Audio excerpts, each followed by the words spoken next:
Hello, my name is Mark and you're watching Noah's Narrative where everything feels real and something hurts deeper. Today's story is about the day they choose one daughter over the other. My name is Liora Voss and I was 11 years old the morning my parents decided one daughter was enough. They did not fight about it. There were no raised voices, no dramatic arguments echoing through the halls of our house in Greenwich, Connecticut. It was quiet. That was the part that stayed with me longest.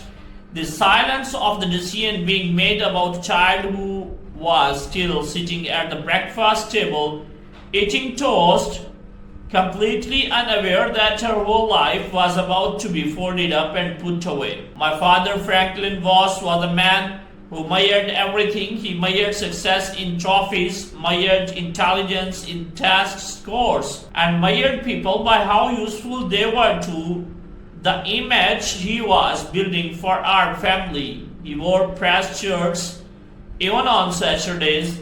He spoke in complete sentences even when he was angry.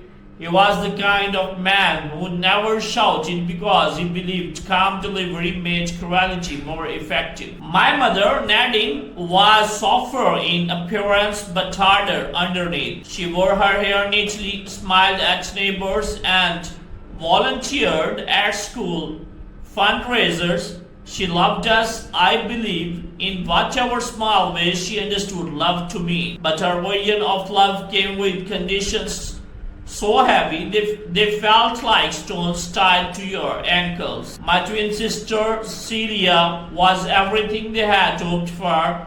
When they imagined parenthood, she read chapter books at 6. She memorized multiplication tables the way other children memorized song lyrics. She sat still during long dinners, answered adult questions with confidence, and never once embarrassed them in public. Teacher loved her. Relatives asked about her first at every gathering. She was the Voss family's proof that they were doing something right. I was their uncertainty made visible. I did not read slowly because I was careless. I read slowly because words sometimes shifted on the page when I was nervous. And I was nervous often in a house where being wrong felt dangerous. Numbers did not frighten me, but the clock did. Time tests made my chest tighten until I could not think clearly. I once scored so poorly on a practice exam that my father left the dinner table without finishing his meal, and nobody spoke for the rest of the evening. What I could do, nobody in my family considered valuable. I could listen to a story once and remember every detail days later. I could draw faces that looked alive. I could sit beside a child who was crying and know exactly what to say without being taught how. I felt things deeply and I understand people well, but those were not skills that appeared on report cards. The morning they took me away started like an ordinary one. My mother told me to pack a small bag because we were visiting a place that could help me catch up. She used the phrase learning sport center. She said it kindly, the way you speak to someone you are about to disappoint very badly. The drive took 40 minutes. Celia sat beside me in the back seat, and I noticed she was not asking questions the way she usually did. Her hands were folded tightly in her lap. She stared out her window. I thought she was tired. The building we pulled up to was called Satterfield Children's Home. It had a painted wooden sign near the entrance and floor beds along the front path. It looked pleasant from the outside, the way many difficult things do. A woman named Sister Margot met us at the door. She had round glasses, a grey cardigan, and the kind of face that had spent decades absorbing other people's pain without breaking. She shook my parents' hands. She looked at me the way adults look at children they already know have been through something hard. My parents signed papers at the front desk. I stood beside my small bag and watched them. my father handed over documents with the efficiency of someone completing a business transaction. My mother kept her eyes on the forms. I tugged my father's sleeve once. I asked if this was where the tutor was. He looked at me with something that was not quite love and not quite guilt and said, "This is where you will be comfortable."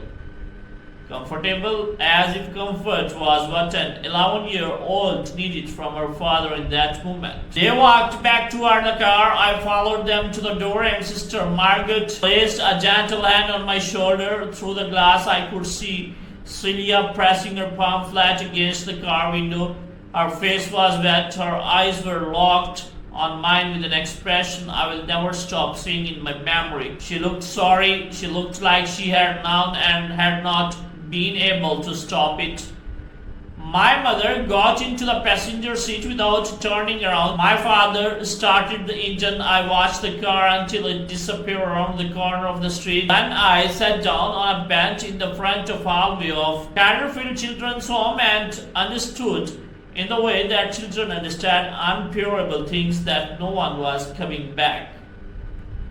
Sister Margaret sat beside me. She did not say it without be okay. She did not tell me to cheer up.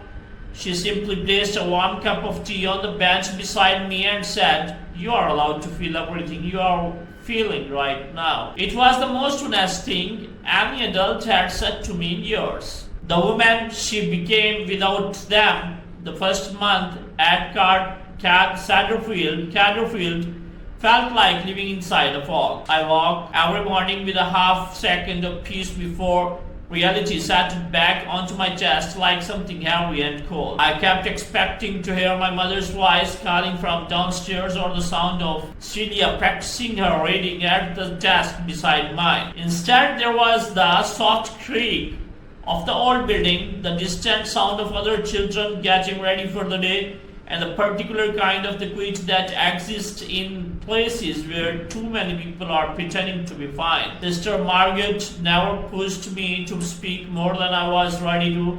She had a way of being present without being overwhelming. In the mornings, she left a small notebook on the table near my usual seat in the common room. She never explained why. She never asked me to write in it. It simply appeared easily like a quick invitation, and after about 2 weeks, I picked it up. I did not write words at first. I drew faces, characters from nowhere, figures standing in doorways, a girl sitting on a bench watching a car drive away. Came out of me the way tears do when you have been holding them too long. One evening, Sister Margaret sat across from me while I was trying and said, "You have a gift for capturing feeling. I can feel the loneliness from across the table." Nobody had ever called anything I made a gift before. That notebook became the first of many. By the end of my first year at Catterfield, I had filled 4 of them. Sister Margaret quickly arranged for me to join an after-school art and writing program run by a local community center 2 evenings a week. She drove me herself on Tuesday and waited in the parking lot with a thermos of tea and a paperback book. The program was run by a married couple named Theo and Priscilla Callum. He was a retired carpenter from Burlington who had the kind of white, steady hands that made broken things look stable just by being near them. Priscilla was a librarian who wore colorful scarves and spoke about books the way people speak about old friends they miss terribly. Together they ran the program from a converted garage studio behind the community center with mismatched chairs, paints, splattered tables, and the shelves overflowing with paperbacks, sketchbooks, and cassette tapes of old radio dramas. The first time I walked in, Priscilla handed me a cup of warm cider and pointed to an empty chair near the window. She did not explain the rules of the schedule. She simply said, "Whatever you make in here belongs completely to you." I sat down, I opened my notebook, and for the first time in as long as I could remember, my hands did not shake. Over the following months, I began to open up in the way that children only open up when they finally feel safe enough to stop bracing themselves. I told Priscilla about the way words blurred when I was anxious. She sat with that information calmly and then brought me 3 different audiobooks the following week, along with a small cassette player she said she had no use for at home. She showed me that stories could live in sound, not just on a page, and that there was no single cracked way to let them in. Theo noticed that I kept redrawing the same image, a pair of hands pressed against glass. He did not ask me to explain it. He handed me a block of softwood and a small carving tool and said, "Sometimes a feeling is too big for paper. Let it become something you can hold." I carved those hands into the wood over the course of 3 evenings. When I was finished, Theo sanded the edges smooth and said it was one of the finest pieces of work he had seen from someone my age. I looked at it for a long time. It looked like Celia's hand on the car window. It looked like goodbye being refused. 8 months after I arrived at Catterfield, Theo and Priscilla began the process of becoming my foster parents. Sister Margaret told me on a quick Thursday afternoon, and I did not react the way she might have expected. With happiness, I asked instead if it was real and if it would last, and what would happen if I was too much for them. Sister Margaret held my hands and said, "Liora, they asked for you specifically. They have seen exactly who you are, and my biological parents were notified. My father sent a brief letter through the system that acknowledged the arrangements and expressed no objection. My mother sent nothing. The day I moved into the Callum house in Burlington was overcast and smelled like rain. Their home was a narrow 2-story with a porch covered in potted plants and a door that stuck slightly at the bottom. When the weather was damp, Priscilla had cleared a shelf in my new room for my notebooks. Theo had built a small wooden desk beside the window using leftover timber from a project and finished it with the same careful hands he used to everything he loved. I stood in that room for a long time before I set anything down. Then I placed the curved wooden hands on the shelf beside my notebooks, and I sat at the desk and looked out at the grey sky over the quick street, and I felt something I had almost forgotten the shape of. It was not happiness exactly, it was steadiness. The feeling of ground beneath your feet after a very long time of falling. I was 13 years old and I was beginning for the very first time to believe that I was allowed to take up space in the world. I did not know yet what I would build with that belief, but I was holding it carefully. The way you hold something fragile that you understand for the first time is entirely yours. The dinner that changed everything. 16 years passed the way time passes after surviving something hard, not quickly and not without weight, but with a kind of quick momentum that surprised you when you look back. You realize that somewhere between the pain and the daily effort of rebuilding yourself, an entire life grew up around you, a real one that nobody needed or handed you and nobody could take credit for except yourself and the people who choose to love you when they did not have. By the time I was 29. My life looked nothing like anything Franklin and Nadine Voss had imagined for either of their daughters. I had built a small but respected creative studio in Burlington called Open Window, a space where I worked with children who struggled in traditional learning environments, helping them find expressions through storytelling, art, and sound recording. The work was not glamorous, it did not make headlines, but it changed children in a way I recognized deeply because I had once been one of them. Sitting in a mismatched chair, being told for the first time that what lived inside my mind was worth something. Priscilla had retired from the library by then and spent her mornings volunteering at Catterfield, the same home where I had once sat on a bench watching a car driveway. Theo still worked with wood in his garage studio, slower now, but no less precise, and he had taught me enough about carpentry over the years that I had built 2 of shelving units in my studio with my own hands. My partner, Liora Voss, was a documentary filmmaker who had originally come to Burlington to film a short piece about alternative education programs. He had walked into open window on a Tuesday afternoon with a camera bag over his shoulder and the polite, observant manner of someone trained to watch the world carefully without disturbing it. It stayed 3 days longer than planned. That was 4 years ago. Owen was studying the way I had learned to be studying, not because life had been easy for him, but because he had also learned early that softness and strength were not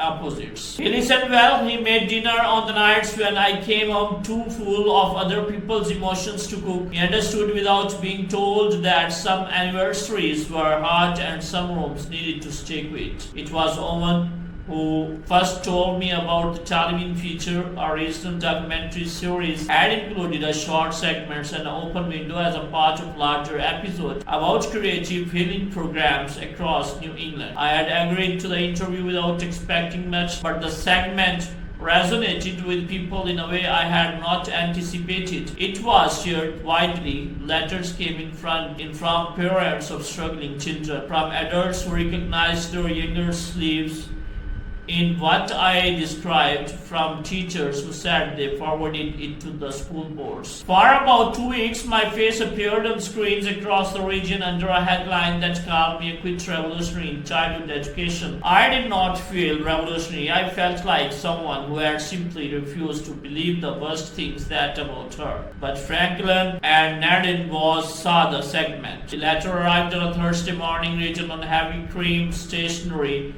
in my father's precise handwriting. It said they had watched the feature with great pride. It said they had always known I had something exceptional inside me. It said they hoped we could reconnect, share a meal, and begin repairing what had been a painful chapter for everyone involved. A painful chapter. I sat with that letter for 3 days. Omar read it once, set it on the table, and did not tell me what to do. That was one of the best things he never offered me. On the 4th day, I wrote back. I said I would welcome a dinner. I said I wanted them to meet my family. I gave them my address and a date, and I signed it with my full name, Liora Callum, because that was who I had become, and I wanted them to see it clearly before they walked through my door. The evening they arrived, Priscilla and Theo were already seated at the table. Owen was in the kitchen. The wooden hands I had carved at 13 sat on the sideboard beside a vase of white flowers. I opened the door, and there they were. My father had aged in the way powerful men age when the power begins to loosen its grip.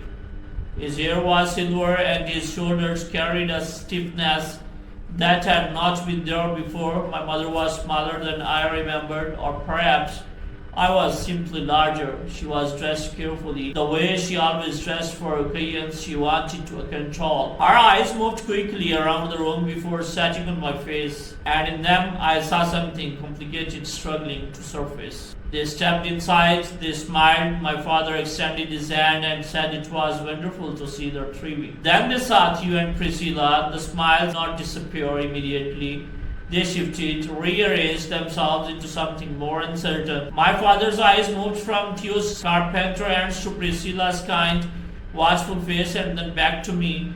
My mother said, "Oh, are these your neighbors?" I pulled out the chair beside Priscilla and sat down.